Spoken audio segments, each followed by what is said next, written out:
বিসমিল্লাহির রহমানির রহিম।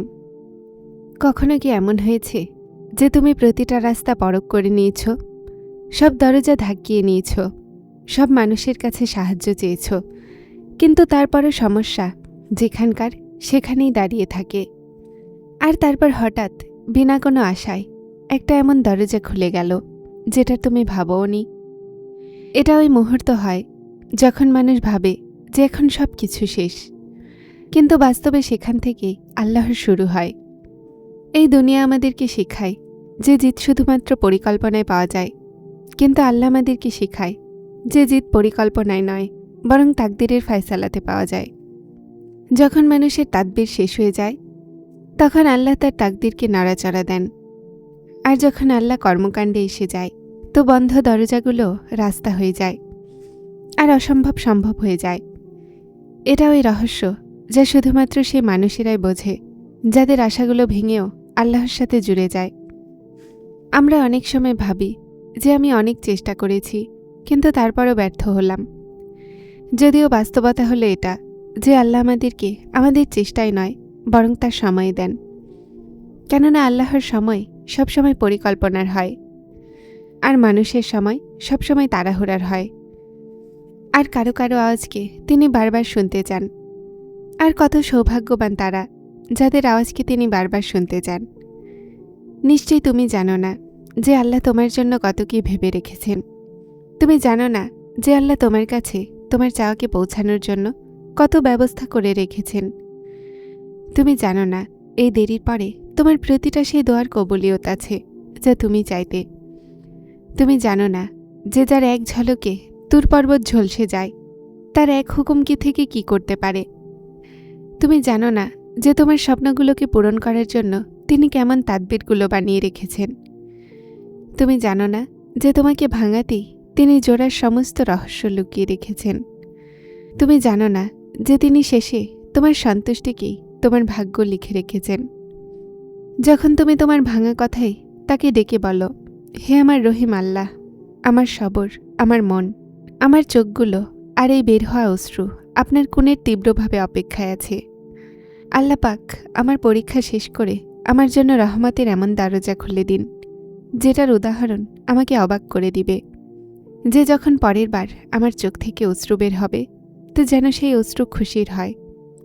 তো কি সেই দয়াময় রব তোমার ডাক শুনে না শোনা করে দিবেন? একদম নয়।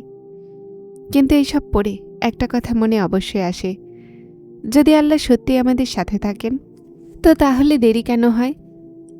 আর যদি দেরি হচ্ছে, তো তারপরে এই কষ্ট কেন বেড়ে যাচ্ছে? কিন্তু এখন প্রশ্ন এটাই যে যদি আল্লাহর সাথে থাকেন, তো তারপর দেরি কেন হয়? পরীক্ষা কেন বেড়ে যায়? আর রাস্তা কেন বন্ধ নজরে আসে? এটা ওই প্রশ্ন যেটা প্রতিটা সবরকারী মনকে কখনো না কখনো ক্লান্ত করে দিয়েছে। কিন্তু বাস্তবতা হলো এটাই যে আল্লাহর দেরি কখনোই অস্বীকার হয় না, বরং সেটা প্রস্তুতি হয়। আমরা মানুষ জলদিতে থাকি। আমরা চাই যেন দোয়া জলদি কবুল হয়ে যাক, সমস্যা জলদি শেষ হয়ে যাক, রাস্তা জলদি খুলে যাক। কিন্তু আল্লাহ জানেন যে যদি সেই জিনিস এমনই দিয়ে দেয়া হয়, তো আমরা সেটাকে সামলাতে পারবো না। কখনো কখনো আল্লাহ আমাদেরকে সেটা দেন না যা আমরা চাই, বরং সেটা দেন যা আমাদের জন্য উত্তম হয়। আর সময় আসাতে আমরা নিজেরাই বুঝতে পারি যে সত্যি আল্লাহ কত বড় দয়া করেছেন। ভাবো, যদি সব দোয়া জলদি কবুল হয়ে যায়, তো মানুষ কখনোই সবর শিখত না। আর যদি সব চাওয়া জলদি পূরণ হয়ে যায়, তো মানুষ কখনোই তার রবকে চিনত না। এজন্য আল্লাহ কিছু দোয়াকে জলদি থামিয়ে দেন, যেন তোমার মন তার দরজাতে আরও বেশি ঝুঁকে যায়, যেন তোমার আশা দুনিয়া থেকে সরে গিয়ে শুধুমাত্র এই এক সত্তার সাথে জুড়ে যায়। এখানে একটা অনেক গভীর রহস্য বোঝার মতো। কখনো কখনো আল্লাহ তোমাকে দিয়ে পরীক্ষা করেন, আর কখনো কখনো তিনি তোমার থেকে নিয়েও পরীক্ষা করেন। যারা দিয়ে শুকরিয়া আদায় করে তারা সহজে পরীক্ষায় থাকে, কিন্তু যে মানুষেরা থেমেও সবর করে তারা আল্লাহর খুব নিকটবর্তী হয়ে যায়। আর যখন বান্দা সবরের ওই কৈফিয়তে পৌঁছে যায়, যেখানে চোখগুলো ক্লান্ত হয়ে যায়, মন ভেঙে যায়, আর রাস্তাগুলো শেষ মনে হয়, তো সেখানে আল্লাহ তার বিশেষ রহমত নাজিল করেন, কেননা আল্লাহ ওই ভাঙা হৃদয়গুলোর খুব নিকটে থাকে, যারা দুনিয়ার কাছে হেরেও তার কাছে হারে না।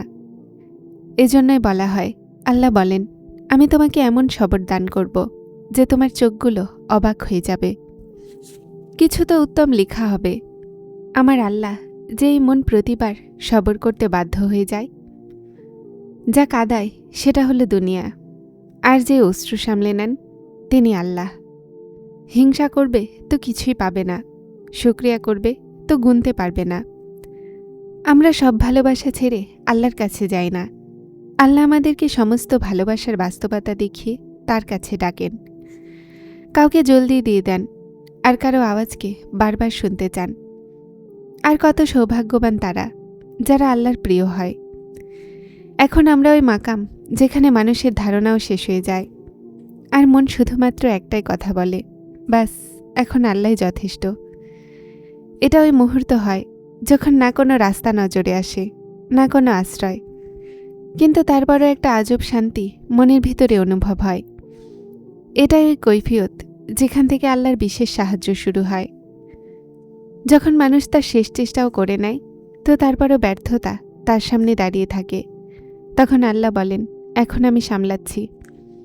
আর যখন আল্লাহ সামলান, তো ভাঙা স্বপ্নও বাস্তবতা হয়ে যায়, আর বন্ধ রাস্তাও খুলে যায়।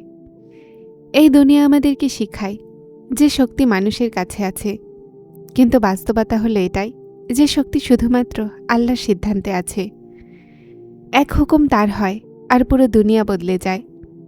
কখনো কখনো আল্লাহ তোমাকে এই মাকামে নিয়ে যায় যেখানে তুমি সবচেয়ে বেশি দুর্বল অনুভব করো, কিন্তু বাস্তবে ওই মুহূর্তই তোমার সবচেয়ে বড় শক্তি শুরু হয়। কেননা যখন তুমি দুনিয়ার থেকে হেরে যাও, তো তুমি আল্লাহর সাথে বাঁচতে শুরু করো।